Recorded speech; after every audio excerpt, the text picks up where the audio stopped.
მოგესალმებით მეგობრებო. დღეს მინდა მოკლე ვიდეო ჩავწეროთ Porsche-სთან დაკავშირებით, თუ რა ხდება, იმიტომ რომ ბევრ ადამიანს აინტერესებდა, ბევრმა დამიწერა კომენტარებში, როდის გააგრძელებ, რა ხდება Porsche-ზე.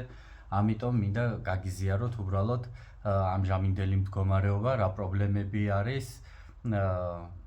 რა პრობლემები მექნა გადასაჭრელი და რა ეტაპზეა საერთოდ ეს პროექტი.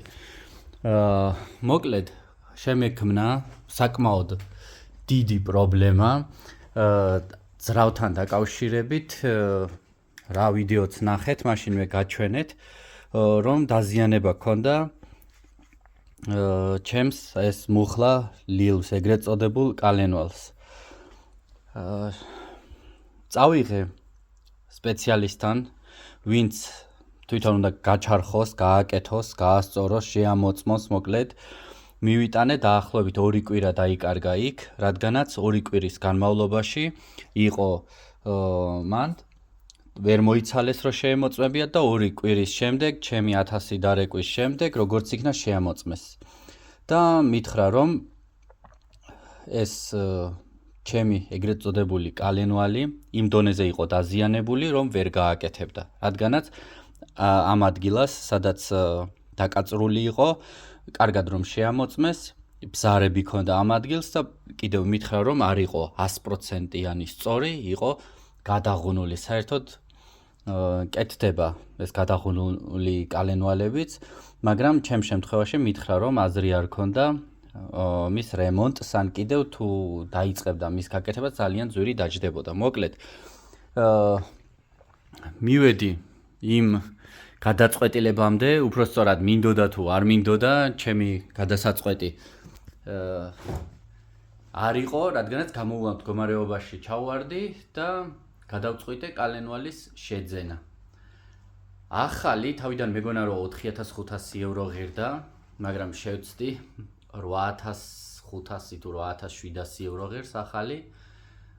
მოკლედ ეს წარმოუდგენელი იყო მისი შეძენა, დავიწყე ნახმარების ძებნა, ნახმარის შეძენა ფაქტიურად შეუძლებელი არის, ფაქტიურად ძალიან რთული არის, რადგანაც ნახევარზე მეტი დაზიანებულია, ყიდიან დაახლოებით ასე 1000-ში, 1200 ევროში დაზიანებულს. ისეთი დაზიანებული მეც მქონდა. ანუ ყიდიან იმ აზრით, ესე იგი, რომ შემდეგ გააკეთოს ვიღაცამ. გასაკეთებლად წაიღოს. რადგანაც იციან თუ რა ღირს ახალი და ხალხს გამოუვალი მდგომარეობა აქვს და გინდა თუ არა უნდა შეიძინონ. მოკლედ, ბევრი რო არ გავწელო ახლა ვიდეო, ძალიან დიდი ძებნის შემდეგ ძლივს შევიძინე ნახმარი კალენვალი 1000 ამდენში 1350 ევროში.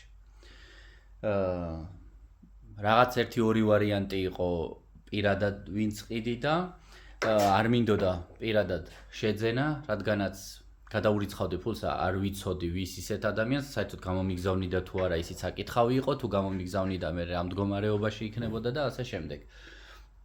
ამიტომ გადავწყვიტე დილერისგან შემეძინა ნაწილების, ძველი ნაწილების დაშლილების ფირმა იყო რა, ასე რომ ვთქვათ, Porsche-ებს შლიდნენ და გამომიგზავნეს აი ეს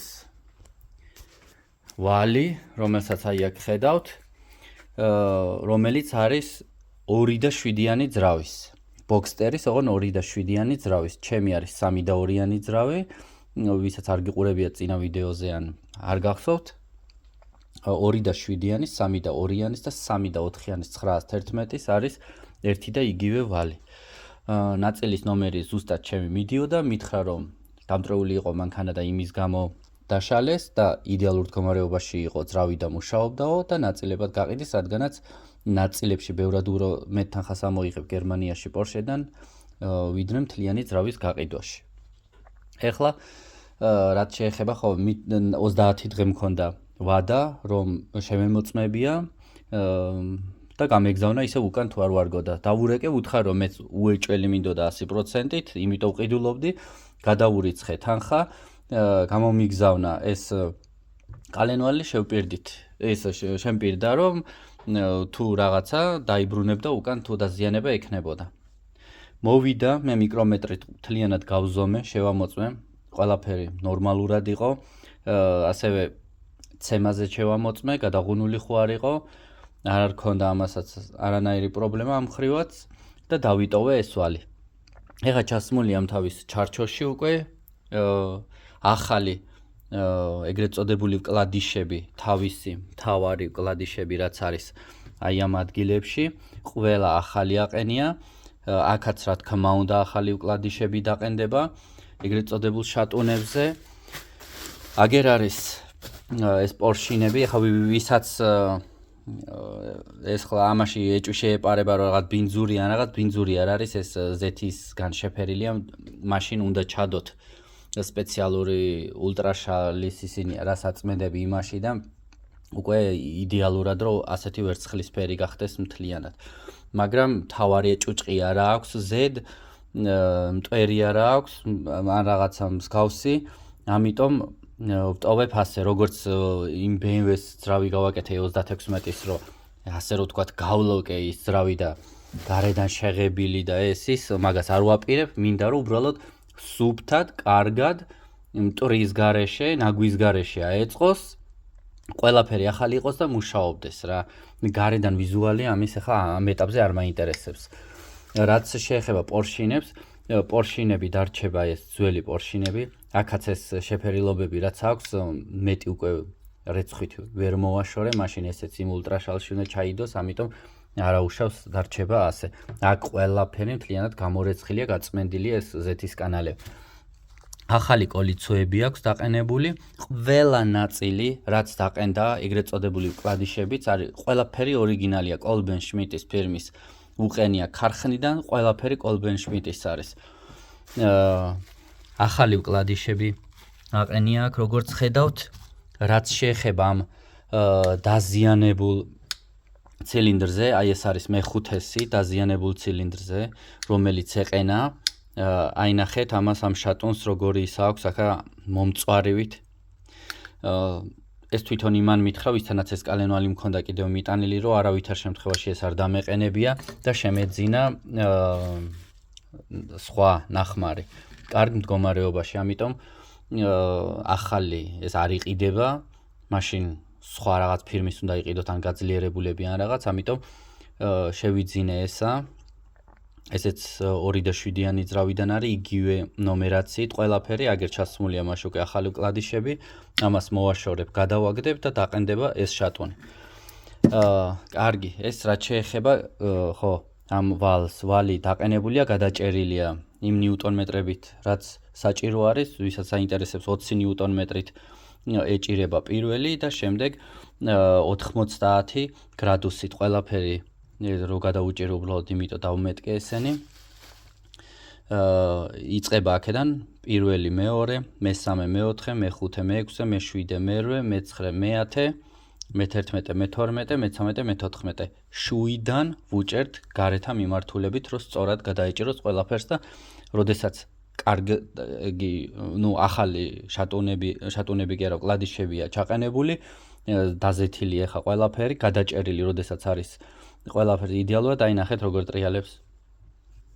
აი საერთოდ ყოველგვარი წინაღობის გარეშე. ამათ ახლა თქვენს მოვხსენი ეს თორე გადაფარებული მქონდა, რომ არ დაიმტვერო საქმაიც. ჩაყენების წინ კიდევ დაიზეთება, გაიწმინდება.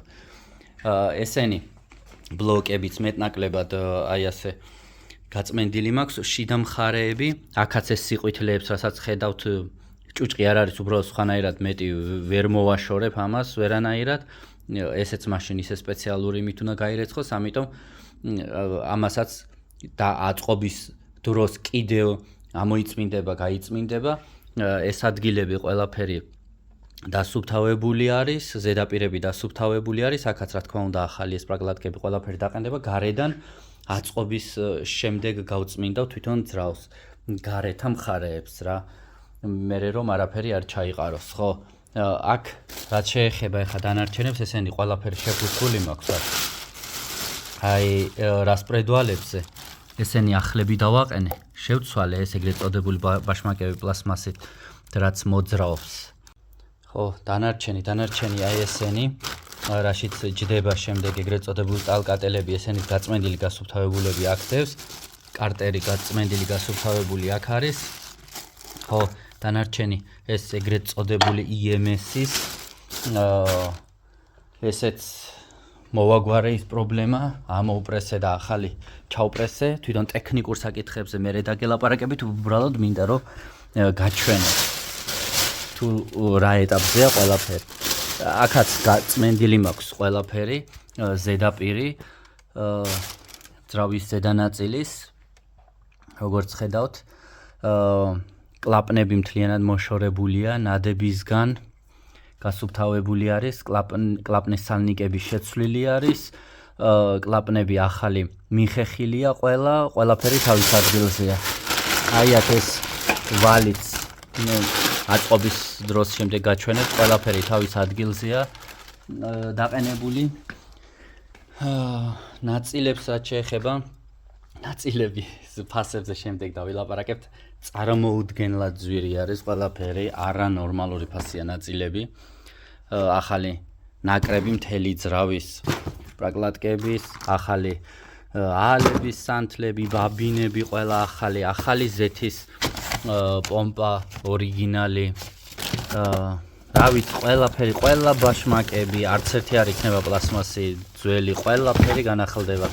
ახალი ბოლტები, ძრავის ზედანაწილის დასამაგრებლად, ქვედა ზეთის შემწოვები, პლასმასები ახალი იქნება.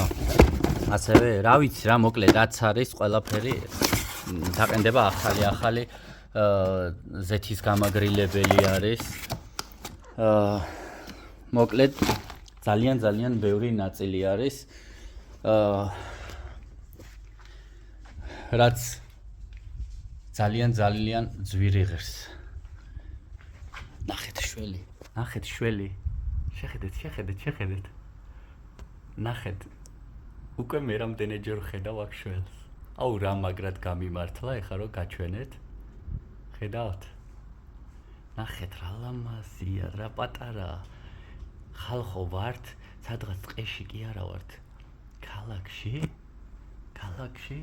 აი უბრალოდ ოდნავ გამოწეულზე, სადაც მოსახლეობა არ არის. ნახეთ. აი ეს არის გერმანია, რომ არავინ არ მოსდევს თოფით. აი მეორე. ნახეთ.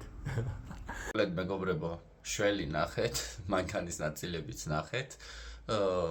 გაჩვენეთ უბრალოდ რომ ძრავი მზად არის ასაწყობად, რომ გწოდნოდათ რა ეტაპზე არის ეს პროექტი, ხოლო შემდეგი ვიდეო უკვე იქნება ძრავის აწყობის ვიდეო. მინდა რომ ისე გამოვიდეს, ძრავის აწყობის ვიდეოები ალბათ არ ჩაეტევა მხოლოდ ერთ ვიდეოში, იქნება 2 ან 3 ნაწილიანი და ჩემი მიზანი არის ისე დეტალურად ყველაფერი გაჩვენოთ და როგორ და რაზე უნდა გაამახვილოთ ყურადღება, რომ მაგალითად საქართველოში ვიღაც რო აწყობდეთ მატორს, ძრავს, საქართველოში კი არა, ქართულენოვანი ადამიანი, რომ ყველაფერი დეტალურად გაიგოთ, თუ როგორ და რანაირად უნდა გააკეთოთ ეს ყველაფერი ისე, რომ შემდეგ არანაირი პრობლემა არ შეგვექმნას. მეკითხე სამით დაგემშვიდობებით, მომავალ შეხვედრამდე კარგად ბრძანდებოდეთ.